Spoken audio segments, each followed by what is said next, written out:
discussing about the diseases which are caused by helminths. So helminths is actually ये कह सकते हो ये भी एक टाइप का पैरासाइट है जो कि राउंड के शेप में होता है, वर्म लाइक शेप में होता है. तो हेलमिंथस से जो डिजीजेस कॉज हो रही है, first one is ascariasis and second one is pityriasis.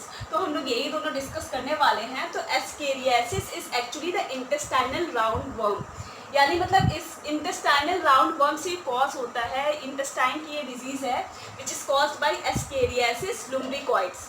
तो ये नेम बहुत ही ज़्यादा इंपॉर्टेंट है सबसे पहले कि एस्कैरियासिस लुम्ब्रिकॉइड्स से ये कॉज होता है. अगर इसके सोर्स ऑफ इन्फेक्शन की बात करें तो कंटामिनेटेड फूड और वाटर अगर हम ले रहे हैं, अगर उसमें इन्फेक्टेड एग प्रेजेंट है तो उससे ये डिजीज़ कॉज हो सकती है.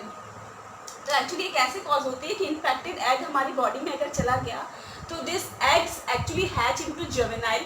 ये एग हैच करेगा, जुवेनाइल फॉर्म करेगा and this juvenile crosses the intestinal gut, यानी इंटेस्टाइन की जो वॉल है उसको क्रॉस करके ये लिवर पे पहुंच जाता है. फिर लिवर से ये हार्ट में पहुंच जाता है, लंग से पहुंच जाता है. वहाँ पे पहुंचने के बाद सपोज तुम लोग ये समझ लो कि भाई इसका घर जो है वो इंटेस्टाइन है. इंटेस्टाइन से निकल के जैसे ही बच्चा थोड़ा बड़ा क्या नाम है, बच्चा अंडे से हैच किया तो वो घूमने फिरने निकला कहाँ भाई घूमने फिरने के लिए? ये निकला भाई लिवर में, हार्ट में. ठीक है, लिवर और हार्ट में भाई घूम घाम के, लंग्स वगैरह में घूम घाम के अब इसको वही समझ में आ गया कि भाई अब ये बड़ा होने वाला है तो इसको वापस से अपने घर में जाना है. तो ये वापस से फिर चला जाता है इंटेस्टाइन में, जहाँ पे ये खुद को ग्रो कर लेता है as an adult parasite. Okay, और अगर हम इसके सिम्टम्स की बात करें तो सिम्टम्स क्या है भाई? इंटेस्टाइन में है तो इंटेस्टाइनल रिलेटेड सिम्टम्स तो होंगे ही. एब्डोमिनल पेन होगा, vomiting, headache, fever, anaemia, irritability, बहुत इरिटेशन होने लगती है, डिजीनेस, नींद आने लगती है, इंटरनल ब्लीडिंग भी होने लगती है. ट्रीटमेंट और प्रिवेंशन की बात करें तो उसके लिए बहुत ही ज़्यादा ज़रूरी है सैनिटरी हैबिट्स, यानी क्लीनलीनेस की तरफ ज़्यादा से ज़्यादा ध्यान देना चाहिए. ओरल एडमिनिस्ट्रेशन ऑफ पिपराजीन सिट्रेट, यानी ये एक ड्रग है जो कि एस्कैरियासिस को कंट्रोल करने के लिए यूजफुल पाया गया है. सैंटिनोनिन एंड ऑयल ऑफ चिनोपोडियम, यानी इसका भी ऑयल जो है ये बहुत ज़्यादा यूजफुल रहा है एस्कैरियासिस के ट्रीटमेंट के लिए. तो ये I hope ascariasis is clear. It is caused by ascariasis lumbricoides. तो याद करते हुए तुम लोग चलना. Okay, the next is filariasis elephantiasis, यानी तुम लोग देखते होंगे कई बार ना किसी का हैंड से लेग्स बहुत ज़्यादा मोटा हो जाता है, एकदम एलिफेंट टाइप का लगने लगता है, उसी की वजह से एलिफेंटियासिस बोलते हैं. तो वो होता किसकी वजह से? It is actually caused by Wuchereria bancrofti या वॉल्चेरिया मलाई. तो ये दोनों जो ऑर्गेनिजम्स है इट एक्चुअली कॉजेज फाइलेरिया. ठीक है, अब ये जो डिजीज़ है ना ये सिर्फ एक इंडिविजुअल से नहीं फैलता, यानी एक ही मॉस्किटो से नहीं फैलता. They require human being also. तो इनको दो होस्ट चाहिए होती है एक्चुअली अपनी लाइफ साइकिल कंप्लीट करने के लिए. एक तो है queueless mosquito and another is man. तो मैन जो है वो प्राइमरी होस्ट की तरह काम करता है एंड क्यूलेस मॉस्किटो जो है वो सेकेंडरी होस्ट की तरह काम करता है. ठीक है, अब हम देख लेते क्यूलेस मॉस्किटो क्या होता है. It is actually tiny worms which lives in the lymphatic system. Lymphatic system में रहता है, कनेक्टिव टिश्यूज में रहता है. ठीक है, it is having a body of cylindrical shape, cream white in colour and sexes they are separate.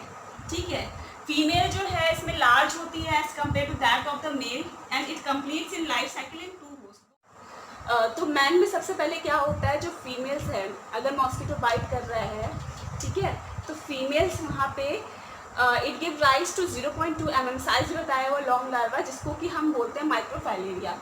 तो man में सबसे पहले तो ये लार्वा पहुँच गया. अब ये जो लार्वा है ये किससे पहुँचा था? ये मॉस्किटो से ही पहुँचा था. तो जो लार्वा है that is active, colourless and transparent. और ये जो ह्यूमन बॉडी में है वो लिम्फ वेसल्स में, ब्लड वेसल्स में मूव करता रहता है. ठीक है, मूव कर रहा है, बट इसको डेवलपमेंट के लिए अब सेकेंडरी होस्ट चाहिए. सेकेंडरी होस्ट में क्या होगा, अगर अब मॉस्किटो फिर से उसको खा लेगा तो उस केस में क्या होगा कि मॉस्किटो जो है इसी होस्ट को सक कर लेगा और वहाँ पे सक करने के बाद अब ये मॉस्किटो में पहुँच गया. मॉस्किटो में जाने के बाद ये अपने आप के स्ट्रक्चर्स को चेंज कर लेता है, मेटामॉर्फोसिस कर लेता है, जिसमें इसकी स्ट्रक्चर चेंज हो जाती है. अब इसकी स्ट्रक्चर जो है टेल फॉर्म में हो जाती है, टेल लाइक स्ट्रक्चर. अब दोबारा से क्या होगा कि अगर ये मॉस्किटो फिर से किसी मैन को बाइट कर रहा है, मतलब ये मॉस्किटो और मैन के बीच में ही चलता जा रहा है, मॉस्किटो दोबारा से किसी मैन को बाइट कर लेगा तो उसमें कॉइल कर लेता है ले जाके लिम्फ ग्लैंड को एकदम कॉइल कर लेगा, वहाँ पे मैच्योर हो जाता है. और लिम्फ ग्लैंड को कॉइल करने की वजह से क्या होता है, जो लिम्फ सर्कुलेशन है वो नहीं हो पाता है, जिसकी वजह से एलिफेंटाइसिस हो जाती है। अभी इसको अगर बोले तो 5 to 18 मंथ्स में जो एडल्ट होते हैं वो और न्यू जनरेशन्स ऑफ माइक्रोफाइलेरिया को डेवलप कर देते हैं। सिम्टम्स हम देख लेते हैं। सिम्टम्स क्या है, फीवर हो जाता है, चिलमेंट, बहुत कड़कड़ाहट होने लगती है, enlargement of the limbs, deformities in the genetical organ, यानी जेनेटिकल जो ऑर्गन है उसमें डिफॉर्मिटीज़ आ जाए, चेंजेस आ जाए।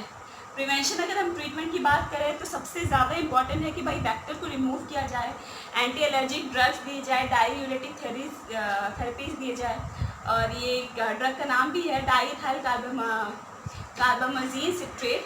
तो ये जो ड्रग है that is used for the treatment of elephantiasis. Surgery से भी कई बार रिमूव किया जा सकता है एलिफेंटाइसिस को, क्योंकि कभी जब बहुत ज़्यादा स्प्रेड आउट हो जाता है तो it is very much required कि भाई ये इसको जो है वो सर्जरी से रिमूव कर दिया जाए।